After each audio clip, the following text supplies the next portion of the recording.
Dans l'épisode précédent de Cinémascope...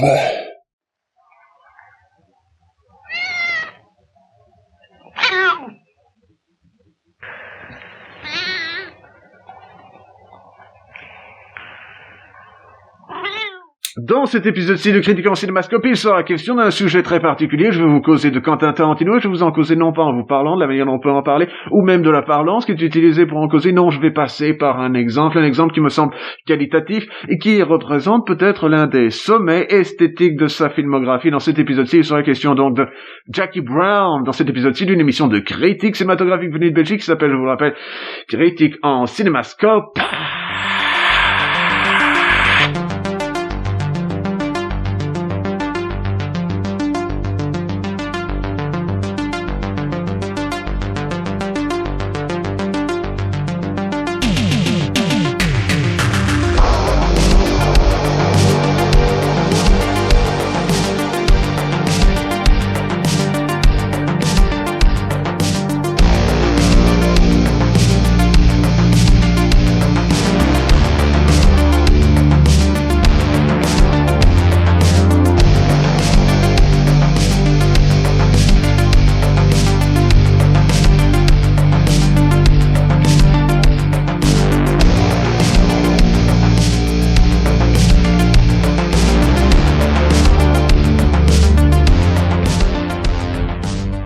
À ce stade-ci de la vidéo, il n'y a qu'une seule pensée qui traverse mon esprit, c'est qu'il va pas falloir se foirer car c'est un sujet particulier, c'est probablement l'un de mes films favoris, c'est certainement l'un des films que j'ai le plus vu de ma vie, même si je me dis quand même que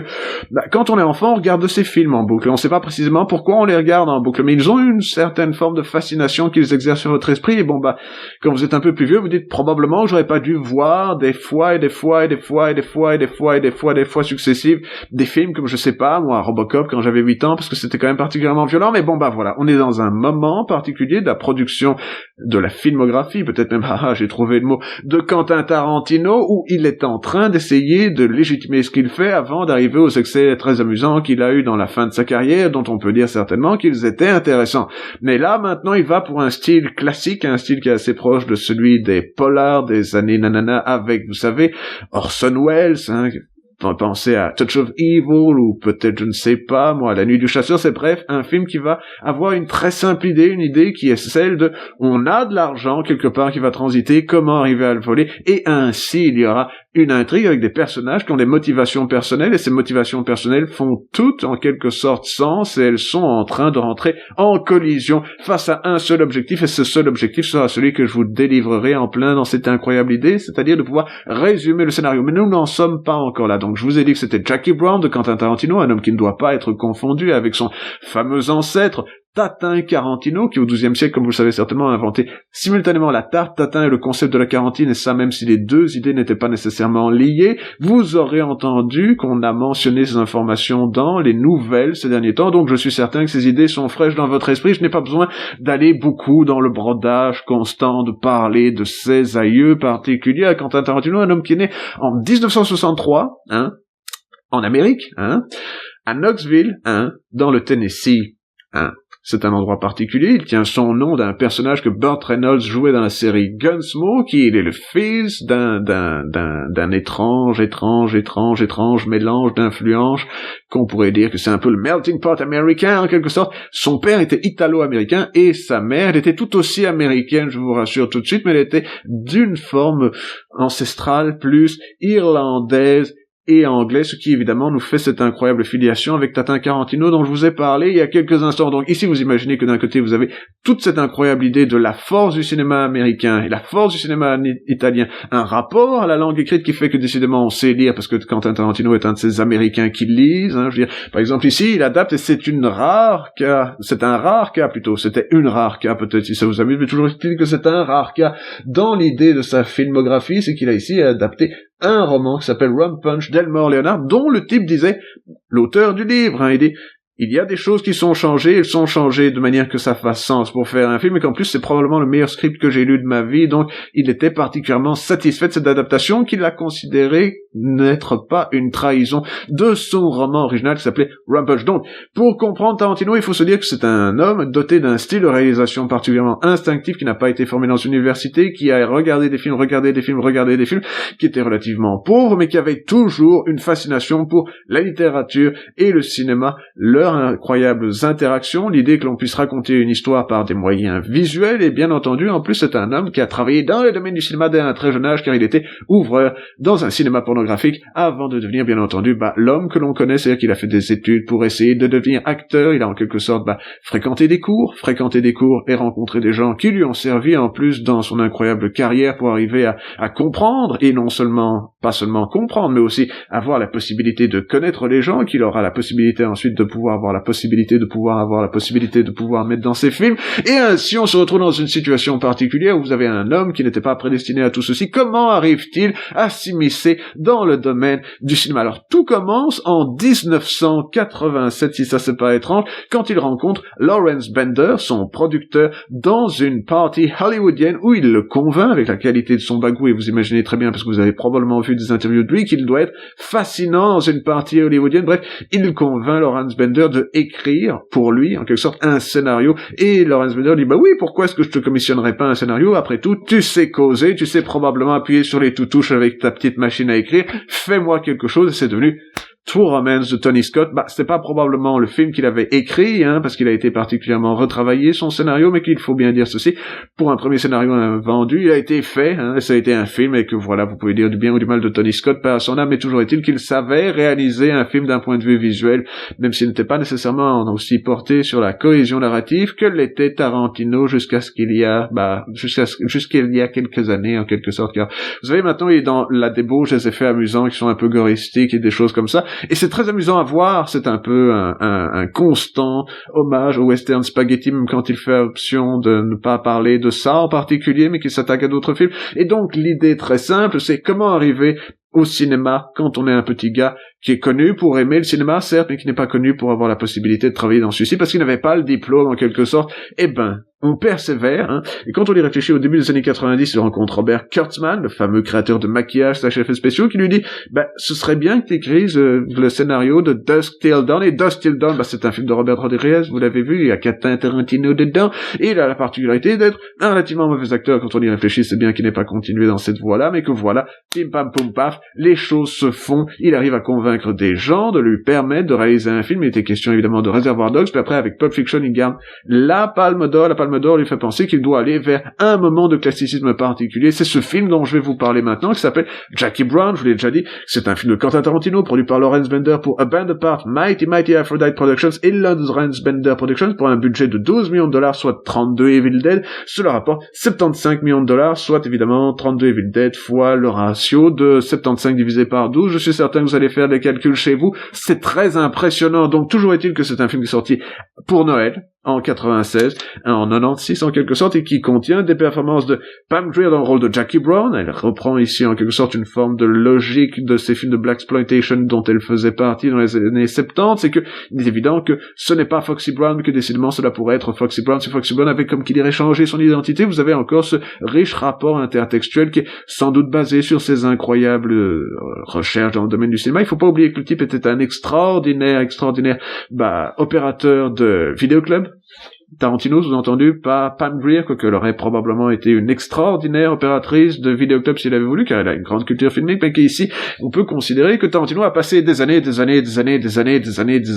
à apprendre le cinéma en se posant une simple question, et cette question qui est à la base de l'intégralité de réflexion de l'humanité, je vous en ai déjà parlé, c'est de savoir, mais pourquoi les choses sont faites de cette manière. Quand on regarde un film, vous pouvez regarder des plans, et vous dites, est-ce qu'il y a une logique sous-jacente au fait que ce plan soit réalisé de cette manière-ci ou de cette manière-là? Alors, si vous comprenez comprenez ce qui se passe, vous vous dites mais pourquoi? Ah oui, cela fait sens, cela veut dire que le plan est plus ou moins réussi dans la logique de la narration. Alors on peut aussi faire des effets purement esthétiques, les effets purement esthétiques sont très utiles dans le cinéma est construit sur tout ceci, mais il faut aussi, si possible, que cela ait un sens par rapport à l'histoire que l'on essaye de vous raconter, et ça c'est la grande leçon de Tarantino. Si vous regardez l'intégralité des films qu'il a réalisés, dans la plupart des cas, il y a une logique à pourquoi la caméra se trouve ici, quelle espèce de sentiment on essaye de vous faire penser par rapport aux motivations personnelles des personnages, et la force de Tarantino, c'est que même quand il est en train d'adapter un roman, il est capable de réfléchir à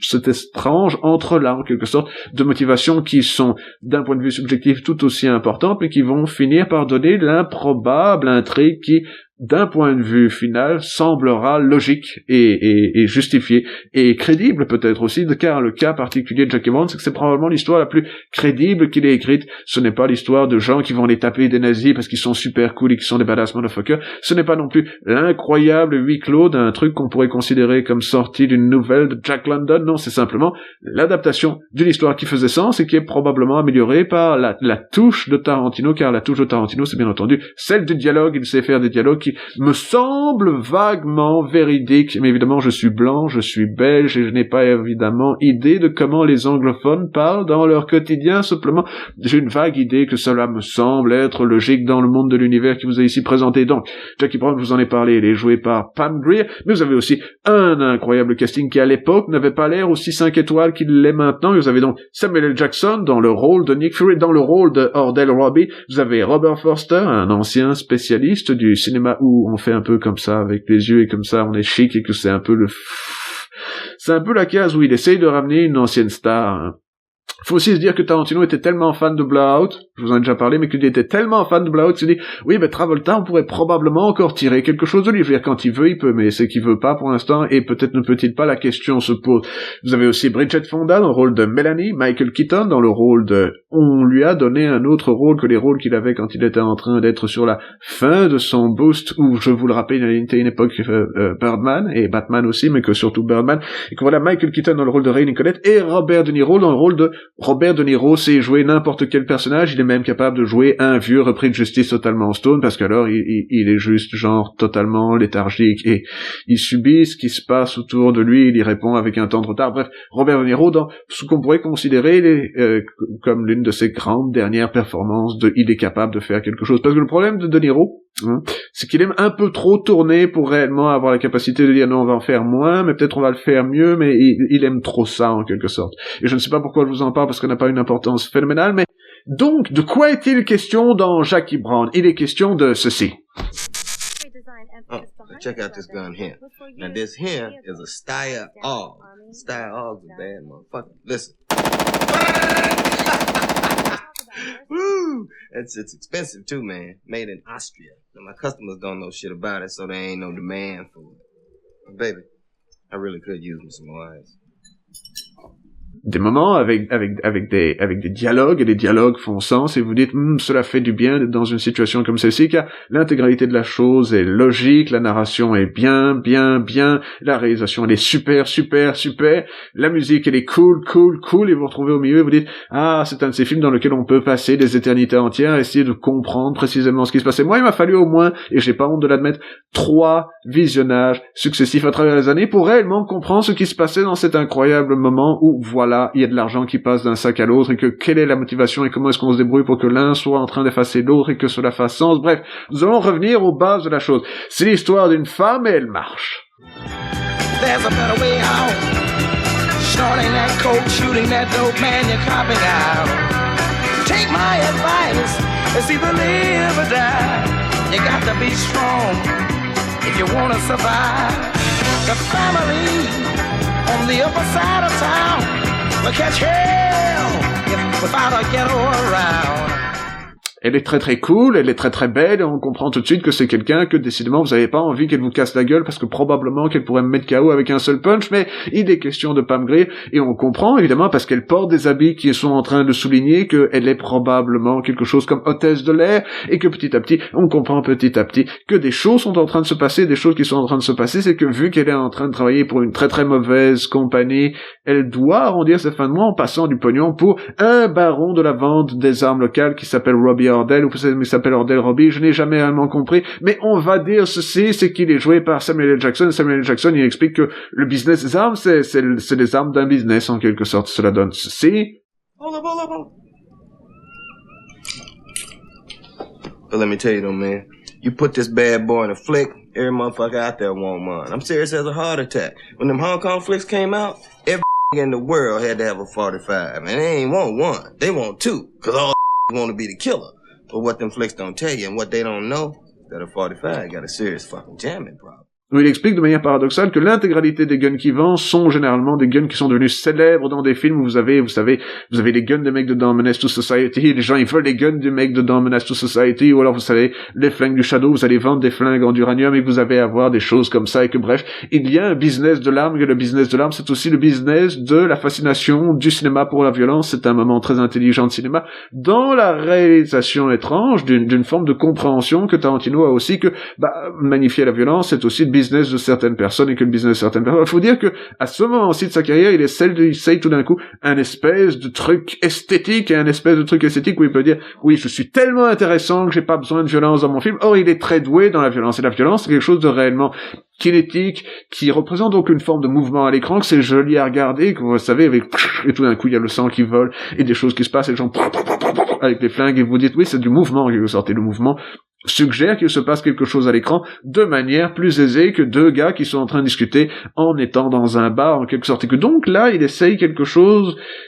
où il joue le jeu de ses détracteurs, en quelque sorte, où il dit « Oui, mais si vous pensez que c'est uniquement sur la violence que mes films se vendent, je peux vous en parler de manière différente, je peux la sous-entendre, la mettre en exergue, et certainement, ici, il n'y a pas beaucoup de sang. Je veux dire, il y a un peu de tapioca à l'écran à un moment, mais c'est vraiment l'intégralité de ce dont il est question ici. Alors, petit à petit, on se rend compte que Jackie Brown est cerné d'un côté par les flics, qui veulent absolument qu'elle soit un pion dans leur grande tentative d'essayer de récupérer